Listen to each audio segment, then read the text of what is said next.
નમસ્કાર, સ્વાગત છે તમારું મારી ચેનલ ખ્યાલના સ્ટોરી બુકમાં। મિત્રો, કૂતરાને રોટલી ખવડાવવાના 8 ફાયદા તમે જાણી લેશો તો ક્યારેય તમે દુઃખી નહીં થઈ શકો। મિત્રો, આજનો વિડીયો છે એ તમને વિચારવા ઉપર મજબૂર કરી દેશે। આજે હું તમને કૂતરાની એક એવી કથા જણાવીશ કે તમે વિચારવા ઉપર મજબૂર થઈ જશો। કૂતરાના વિશે આપણે ઘણું બધું સારું કે ખરાબ વિચારતા હોઈએ છીએ। આપણે ઘણીવાર કૂતરાના નામથી કોઈ માણસને પણ બોલાવતા હોઈએ છીએ અને કોઈ પણ માણસને કૂતરાને અનુલક્ષીને ગાળ પણ આપીએ છીએ। મિત્રો, આપણે ગાળ તો કૂતરાને દઈએ છીએ, પણ એમાં નામ તો માણસનું જ બદનામ થઈ જાય છે, સાથે કૂતરાનું પણ બદનામ થાય છે। શું કૂતરો આવું સાવ ખરાબ પ્રાણી છે? તો મિત્રો, આપણે આવું તો ના કરવું જોઈએ। શું કૂતરો સાવ એટલું ખરાબ પ્રાણી છે કે આપણે આવું સાવ કરવા ઉપર મજબૂર થઈએ છીએ? આપણે ક્યારેય તેને ખવડાવ્યું પણ નથી હોતું, તો આપણે એની સાથે આવું વર્તન પણ ન કરવું જોઈએ।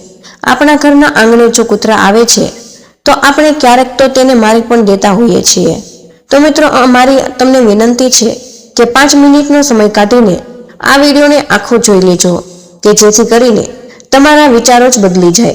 મિત્રો, એક કૂતરાએ પોતાના જીવનની કથા કંઈક એવી રીતે કહી છે કે મારી ઉપર રહેમ કરો, અમારો કોઈ ઘરબાર નથી, અમને કોઈ ખાવા માટે રોટલો આપતું નથી, કોઈ કમાઈને પણ અમને આપતું નથી, અમને લોકોને કપડાં ક્યાં પહેરવા એ પણ ખબર નથી, આટલા માટે અમે ગમે એવી રીતે પરિસ્થિતિમાં એમ જ રખડતા હોઈએ છીએ। આથી તમે અમારી ઉપર રહેમ કરો, અમને લોકોને લખવા ભણવાનું આવડતું નથી, તમારી જેમ અમે લોકો કંઈ કામ કરી શકતા નથી, તમારી જેમ અમે લોકો બોલી પણ શકતા નથી, આ તો અમારા નસીબની વાત છે।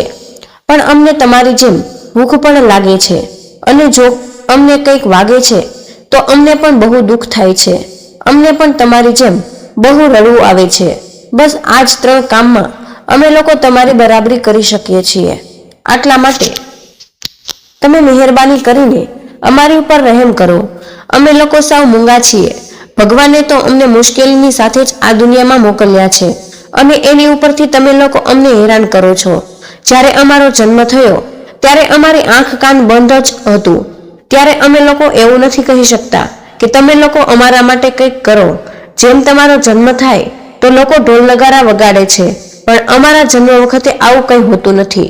જ્યારે અમારો જન્મ થયો હતો, કૂતરાને એક રોટલી ખવડાવવાથી તમને કેટલું પુણ્ય મળે છે ત્યારે અમારું કોઈ ધ્યાન રાખવા વાળું પણ એટલું બધું ન હતું, પણ જ્યારે અમારા જન્મ પછી અમારી આંખ ખુલી ત્યારે અમને ખબર પડી કે અમારી માં જે છે કે જેને તમે લોકો કૂતરી કહો છો, કે જે અમને લોકોને પોતાની છાતીએ સુવડાવીને એમ જ સૂઈ ગઈ હતી। મારા બીજા બધા ભાઈઓ તો ભૂરા હતા, પણ હું એક કાળો આભા હતો। મને મારી માને જોઈને બહુ દુઃખ થતું હતું। હું બધાથી નાનો હતો એટલા માટે હું થોડો કમજોર હતો। અમારી માં છે એ અમારી પાસે હંમેશા આવતી હતી, કારણ કે તે અમારા ભોજનની વ્યવસ્થા કરતી હતી। જો તેને કંઈ ખાવાનું ન મળતું તો અમે લોકો દૂધ પી શકતા। બસ અમે લોકો અમારી માં ઉપર જ અમે લોકો 4 ભાઈઓ નિર્ભર હતા। મારી બહુ કઠિન પરિસ્થિતિ હતી। અમારી માં ભોજન માટે આમ તેમ ફાફા મારતી હતી, તો ક્યારેક ભોજન મળતું હતું પણ ક્યારેક ભોજન પણ મળતું ન હતું, પણ તે હંમેશા અમારા બધાનું બહુ ધ્યાન રાખતી હતી। પણ તે જે અમારી માં હતી તે આખી રાત જાગીને અમારા બધાનું રક્ષણ કરતી હતી। ક્યારેક એવો દિવસ આવતો કે અમારી માને કોઈ ખાવાનું પણ આપતું ન હતું, તે આખી રાત જમ્યા વગર આમ તેમ રખડતી, પણ કોઈ તેને કંઈ ખાવાનું આપતું ન હતું। તેના લીધે કોઈ તેની પાસે પણ આવતું ન હતું, કારણ કે તેનાથી બધાને બહુ ડર લાગતો હતો। ગામના કોઈ ખેડૂતના ખેતરમાં કોઈ નીલગાય તેનો પાક ખાવા આવતી ત્યારે પણ તે ખેતરનું મારી માં રક્ષણ કરતી હતી, પણ તેમ છતાં પણ મારી માને કોઈ કૂતરાને એક રોટલી ખવડાવવાથી તમને કોઈ પુણ્ય મળે છે? ભોજન આપતું ન હતું, પણ હવે આ બધાનું ફળ અમને તો કોણ આપે? આ બધું જ અમે લોકો જોતા હતા કે મારી માને ઘણા લોકો એમ જ મારતા હતા। અમને બહુ દુઃખ થતું, કારણ કે તે બહુ બધાની મદદ કરતી હતી। ગામોમાં કોઈના ઘરે ચોર આવતા તો આ ચોરને પણ અમારી માં ભગાવતી હતી, પણ લોકો તેને જ લાકડી વડે મારતા હતા। મારી માને પણ ભૂખ લાગતી તો એ કોને કહેવા જાય? જેમ કે માણસને ભૂખ લાગતી, અમને પણ ભૂખ લાગતી હતી, પણ જો મારી માં જ ખાતી ન હતી તો તે અમને શું ખવડાવતી? ઉપરથી તેને અમારા બધાની ચિંતા થતી હતી। ગમે તેમ અમારી માં હતી તો એની ભૂખ તેને સરખી રીતે જીવવા ન દેતી, અને ગામના લોકો પણ તેને જોઈને કંઈ કરતા ન હતા। આથી તે અમારી માં ચોરી છુપે કોઈના ઘરમાં જતી રહેતી અને તેને ભૂલ ચૂકે પણ ખાવાનું મળી જતું તો તેને ખાઈને પોતાનું પેટ ભરી લેતી હતી, અને અમને દૂધ પાતી. ઘણા લોકો તો તેને ઘરમાં બોલાવીને લાકડી વડે મારતા પણ. ક્યારેક તો ખાવાની લાલચ આપીને તેને ઝેર પણ આપવાની કોશિશ કરતા હતા. આથી અમારી માએ બહુ બધી મુશ્કેલીઓ સહન કરી હતી. પણ અમે લોકો તો ત્યારે બહુ નાના હતા. આથી અમે ખાલી જોઈને વિચારી શકતા હતા. અમે લોકો તેની કઈ મદદ પણ કરી શકતા ન હતા. ત્યારે અમને એવો વિચાર આવતો કે અમારી માએ લોકોનું શું બગાડ્યું છે કે લોકો તેની ઉપર આવો અત્યાચાર કરતા. જેમ એક માણસનું હૃદય હોય એવી જ રીતે મારી માને અમને પણ હૃદય હતું. તો શા માટે લોકો અમારી સાથે આવો વર્તાવ કરતા હતા? કહેવાય છે કે અમે લોકો બહુ વફાદાર પ્રાણી છીએ, પણ તો શા માટે આ દુનિયાની સમજ નથી આવતું? અમે લોકો ખાલી એક ટક ખાવા માટે બહુ એક બટકું જ માંગીએ છીએ, પણ તેમ છતાં અમને મારવામાં આવે છે. અમને સમજાતું નથી કે અમારો શું દોષ હશે કે આ યુગમાં અમને લોકોને મારવામાં આવે છે. એક દિવસની વાત છે કે એક દિવસ બહુ ઠંડી પડી રહી હતી. ત્યારે ઠંડી હોવા પણ આવી રહી હતી. ત્યારે તે ઠંડીમાં અમારા બે ભાઈઓ એમ જ ગુજરી ગયા હતા. ત્યારે વરસાદ પણ એટલો બધો ધોધમાર પડી રહ્યો હતો. આટલી બધી ઠંડી પડી રહી હતી, એના લીધે જ અમારા બે ભાઈ મરી ગયા હતા. એ દિવસે અમારી માં બહુ રડી હતી, પણ મનુષ્ય અમારી પીડા સમજી શકતો ન હતો. હવે અમે લોકો ખાલી બે ભાઈ જ રહી ગયા હતા. અમારી માં અમારા બે ભાઈઓનું બહુ સારી રીતે ધ્યાન રાખવા લાગી. ત્યારે ગામમાં એક માણસના ઘરે જમવાનું હતું.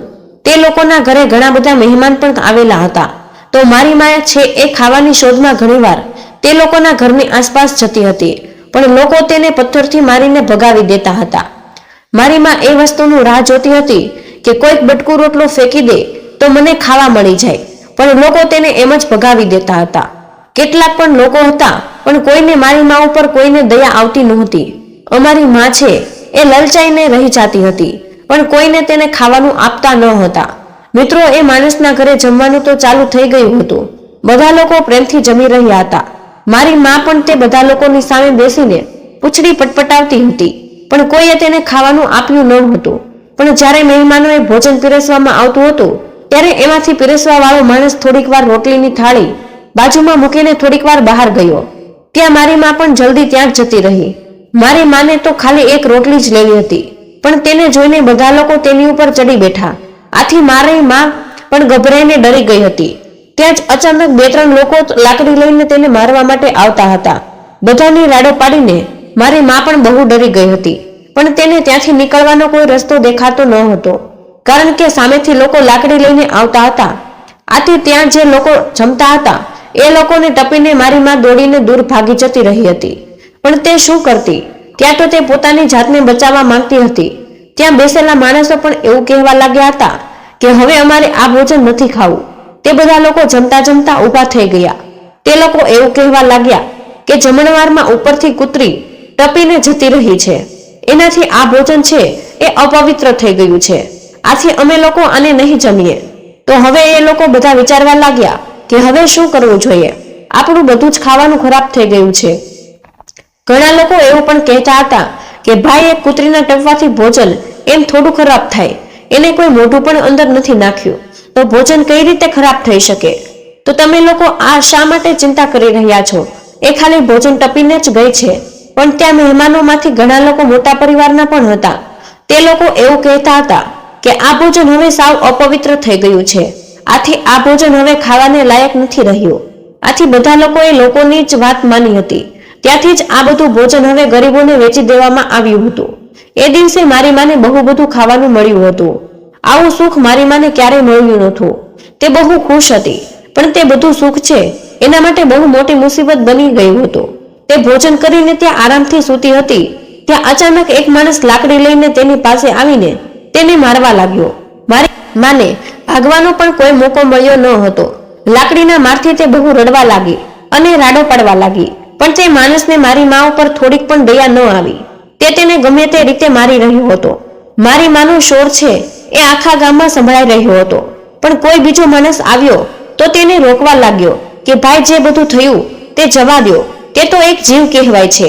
તેને ભૂખ લાગી છે એટલા માટે તે ભૂખ માટે આવી રીતે ઝડપીને ખાવાનું ખાતું હશે, પણ તમે તેને આવી રીતે ન મારો.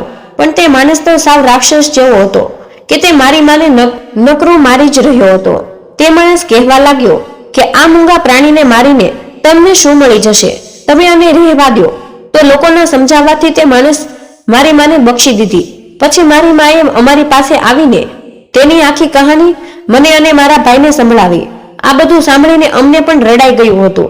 અમે વિચાર્યું કે અમારી જિંદગી કેટલી મુશ્કેલીથી ભરેલી છે. અમારે એક બટકું ખાવા માટે પણ લાકડીઓ ખાવી પડે છે, પછી જ ખાવાનું મળે છે. લોકો મારી પીડા નથી સમજી શકતા. એક દિવસની વાત છે કે અમારા ગામમાં એક બહારનો મુસાફર આવીને રોકાયો હતો. તેણે પોતાના ભોજન માટે એક જગ્યા ઉપર ચૂલો બનાવ્યો હતો. તે તેની ઉપર દાળ બનાવી રહ્યો હતો અને તે બાજુના કૂવામાંથી પાણી લેવા જતો રહ્યો. તો આ બાજુથી મારી માં પણ આટા મારતી મારતી ત્યાં પહોંચી ગઈ હતી. તો મારી માએ ત્યાં એક લોટો બાંધેલો જોયો તો તેને એમ થયું કે આનો માલિક કોઈ નથી.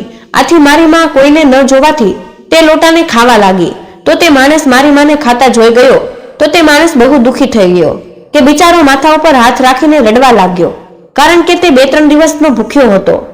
તો બીજા લોકો તેને કહેવા લાગ્યા કે અરે ભાઈ, આ કૂતરા તો બધાનું ખાવાનું બગાડી નાખે છે. તો તે મુસાફરને ગુસ્સો આવ્યો તો તે પણ મારી માને લાકડી વડે મારવા લાગ્યો. મારી માને એટલો માર માર્યો કે મારી માં લંગડાતી ચાલવા લાગી. અમને લાગ્યું કે હવે અમને સમજવા વાળું કોઈ નથી. અમારું આ દુનિયામાં કોઈ છે જ નહીં કે અમને પ્રેમથી બટકું રોટલો ખવડાવી શકે. અમે બધાનું ઘરનું ધ્યાન પણ રાખીએ છીએ, પણ કોઈ અમને સાચવતું નથી. જો માણસ છે એ અમને લોકોને રોટલી ખવડાવવાના ફાયદાને જાણી જશે તો તેનો બેડો પાર થઈ જશે, તો તેના જીવનમાં થતા નુકસાનને પણ અટકાવી શકશે. આજે અમે તમને જણાવીશું કે કૂતરાને રોટલી ખવડાવવાથી 8 ફાયદા એવા તો કયા થાય છે કે જેનાથી આપણો બેડો પાર થઈ જાય છે. જ્યારે પણ ઘરમાં રોટલી બનાવવામાં આવે છે ત્યારે સૌથી પહેલા રોટલી હોય તે ગાયની હોય છે અને પછી રોટલી કૂતરાને ખવડાવવામાં આવે છે. બસ આ જ સંસારનો નિયમ હતો. પણ મનુષ્યના નિયમને ભૂલીને બધી જ રોટલી તો પોતે જ દાબી જાય છે. આથી આનો પ્રભાવ છે એ મનુષ્ય ઉપર બહુ ખરાબ પ્રભાવ પડે છે. તો મિત્રો, આપણે જાણીએ કે કૂતરાને રોટલી ખવડાવવાના ફાયદા વિશે આપણે જાણીએ. મિત્રો, કૂતરો એક એવું પ્રાણી છે કે જો તમે તેને રોટલી ખવડાવો છો તો તેનાથી આપણા ઘરના બધા દોષો જતા રહે છે. મિત્રો, પહેલો ફાયદો એ છે કે જો આપણે કૂતરાને રોટલી ખવડાવીએ છીએ તો શનિ ગ્રહની નકારાત્મક અસર છે એ દૂર થઈ જાય છે. એવું કહેવાય છે કે શનિ ગ્રહ છે એ નકારાત્મક અસર કરે છે તો આદમી બરબાદ થઈ જાય છે. તે માણસ આર્થિક તંગીનો શિકાર બની જાય છે. આ સ્થિતિમાં જો માણસ રોટલી ખવડાવે તો માણસ ઉપરથી તે શનિનો પ્રભાવ છે એ જડમૂળથી દૂર થઈ જાય છે. તો મિત્રો, બીજો ફાયદો કૂતરાને રોટલી ખવડાવવાનો એ છે કે નસીબ છે એ તમારો સાથ આપવામાં લાગે છે. તે મુજબ તમારા ઘરની નકારાત્મક અસર છે એ દૂર થઈ જાય છે. તેમજ ત્રીજો ફાયદો એ છે કે જો તમે કૂતરાને રોટલી ખવડાવો છો તો માતા લક્ષ્મી છે એ તમારાથી પ્રસન્ન થઈ જાય છે. તેમજ તમારા ઘરમાંથી ધન દોલતની કમી રહેતી નથી. ધન આવવાના બધા જ રસ્તા ખુલવા લાગે છે. તેમજ કૂતરાને રોટલી ખવડાવવાનો ચોથો ફાયદો એ છે કે તમારી ઉપર જે પણ લેણું છે એ બધું દૂર થઈ જાય છે. તેમજ તમારી ઉપર ક્યારેય લેણું નથી રહેતું. મિત્રો, કૂતરાને રોટલી ખવડાવવાનો પાંચમો ફાયદો એ છે કે જો આપણે તેને સવાર સાંજ રોટલી આપીએ છીએ તો આપણે આપણા ધંધામાં બહુ પ્રગતિ જોવા મળે છે. આપણો ધંધો સારો ચાલવા લાગે છે. મિત્રો, કૂતરાને રોટલી આપવાથી આપણું આયુષ્ય પણ વધે છે અને અટકી ગયેલા પૈસા પાછા આવી જાય છે. તેમજ જો આપણે કૂતરાને રોટલી આપીએ છીએ તો આપણું મન પણ શુદ્ધ રહે છે. તેમજ આપણા મનમાં સારા વિચારો પેદા થાય છે. તેમજ કૂતરાને રોટલી ખવડાવવાનો આઠમો ફાયદો એ છે કે ભગવાન આપણાથી પ્રસન્ન થાય છે, કારણ કે ભગવાનને બધા જ પ્રાણીઓની ચિંતા રહે છે અને જે માણસ બધા જ જીવો ઉપર દયા કરે છે તો ભગવાન પણ તે મનુષ્ય ઉપર વધારે પ્રસન્ન રહે છે. ભગવાનની કૃપા છે એ સદૈવ તે પરિવારો પર બની રહેશે. કૂતરાને અને જો મિત્રો આનાથી વિરુદ્ધ આપણે જોઈએ તો જે લોકો પણ કૂતરાને મારે છે તો તે લોકો સાવ બરબાદ થવા લાગે છે. તે લોકોની આર્થિક પરિસ્થિતિમાં બહુ નબળી પડી જાય છે. તેનો પરિવાર ગરીબ બનતો જાય છે. આથી આપણે કૂતરાને મારવો ન જોઈએ. તેમજ એવું કહેવાય છે કે કૂતરો જ્યારે રડે છે ત્યારે બહુ મોટું અપશુકન થઈ જાય છે. કોઈ બહુ મોટું સંકટ આવવાનું હોય તેવું લાગે છે કે પછી કોઈનું મૃત્યુ થઈ શકે છે. આથી આપણે કૂતરાને ક્યારેય રડવાવું ન જોઈએ. જો કોઈ બીમાર કૂતરાનો ઈલાજ કરાવે છે તો એની ઉપર અશ્વિની કુમાર ભગવાન સદા તેની ઉપર પ્રસન્ન રહે છે. આથી કૂતરાને હંમેશા રોટલી ખવડાવવી જોઈએ, પણ તેને આપણે મારવું જોઈએ નહીં. નકર એની બહુ ખરાબ અસર આપણી ઉપર પડે છે અને ભોગવવું પડે છે. કૂતરાને આપણે એક પાલતુ પ્રાણી તરીકે જ તેની સેવા કરવી જોઈએ અને તેને દરરોજ ભોજન આપવું જોઈએ, જેથી કરીને ભગવાન આપણાથી પ્રસન્ન રહે. તો આ ઉપાય જરૂરથી કરજો. તો મિત્રો, તમને આ વિડીયો ખૂબ જ ગમ્યો હશે, તેથી આ વિડીયોને લાઈક કરી દેજો, ચેનલને સબસ્ક્રાઇબ કરજો, કમેન્ટ બોક્સમાં જય માં લક્ષ્મી લખી દેજો. જય શ્રી કૃષ્ણ. રાધે રાધે. ધન્યવાદ. વિડીયોને અંત સુધી જોવા બદલ તમારો ખૂબ ખૂબ આભાર.